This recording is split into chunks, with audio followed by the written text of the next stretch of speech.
vous pouvez étudier, analyser la même chose vous concernant. Qu'est-ce que vous avez dans votre patrimoine pour évaluer votre richesse? Qu'est-ce que vous avez en actifs? Encore une fois, actifs qui me génèrent des revenus. Et qu'est-ce que j'ai en passif qui me génère des dépenses? Très bien.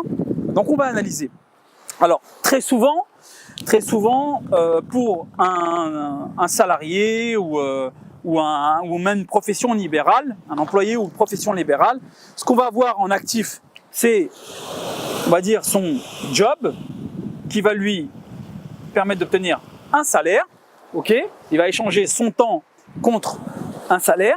Ok, il va très souvent avoir une partie en épargne parce qu'on lui dit, souvent on lui a expliqué, et surtout les banques, qu'il fallait épargner, qu'il fallait économiser pour les vieux jours, travailler dur pour avoir un diplôme. Une fois que vous avez le diplôme, vous avez votre job, vous épargnez naturellement, c'est très important. Vous allez comprendre par la suite pourquoi c'est extrêmement important, surtout pour la banque et pas pour vous, d'épargner.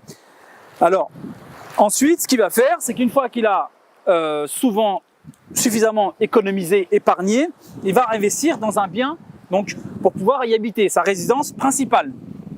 Alors, là, vous l'avez vu, la résidence principale, je l'ai mis en passif. Vous allez me dire, mais qu'est-ce que tu racontes? Ma résidence principale, c'est pas du négatif, c'est du positif. Alors, on va y venir. Résidence principale, souvent, va être donc, en fait, générer des dettes. Et là, clairement, les dettes, on sait que c'est niveau du passif, il y a des intérêts.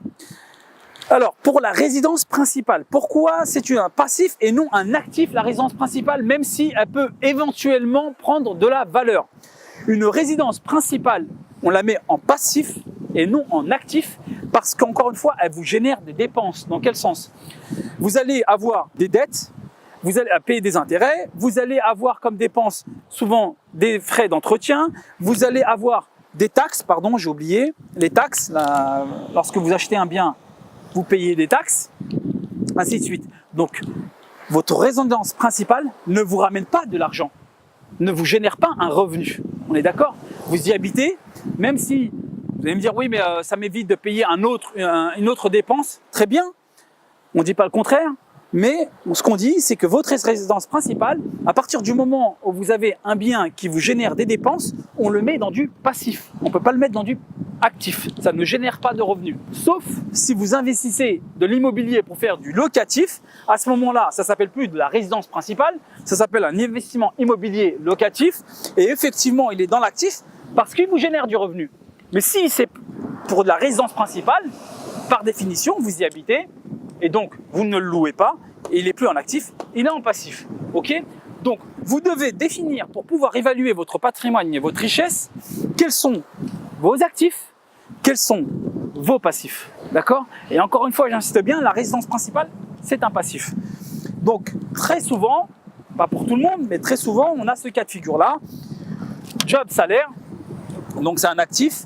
C'est un actif qui reste assez fragile parce qu'il est complètement dépendant de votre travail. Si vous arrêtez de travailler pour X raisons, soit parce que votre domaine, je ne sais pas, il est hyper concurrentiel, ou soit parce que vous décidez de partir un an à l'étranger, faire le tour du monde, votre actif, il est dépendant de vous. Vous l'échangez, vous échangez votre temps contre de l'argent. Il n'empêche que ça reste un actif, que vous allez, pour beaucoup, épargner alors que c'est pas intéressant d'épargner. Et ensuite, vous allez vous endetter pour acheter votre résidence principale, qui n'est pas forcément aussi une bonne idée, ce qui va vous générer en plus des taxes. Très bien? On est carré là-dessus? Ok, on avance. Cette vidéo est extraite du masterclass Être riche. Si tu veux voir l'intégralité de l'épisode, incluant notamment des cas pratiques personnels, alors abonne-toi sur mon site, tu trouveras le lien en description et recevras les versions complètes de tous les épisodes gratuitement.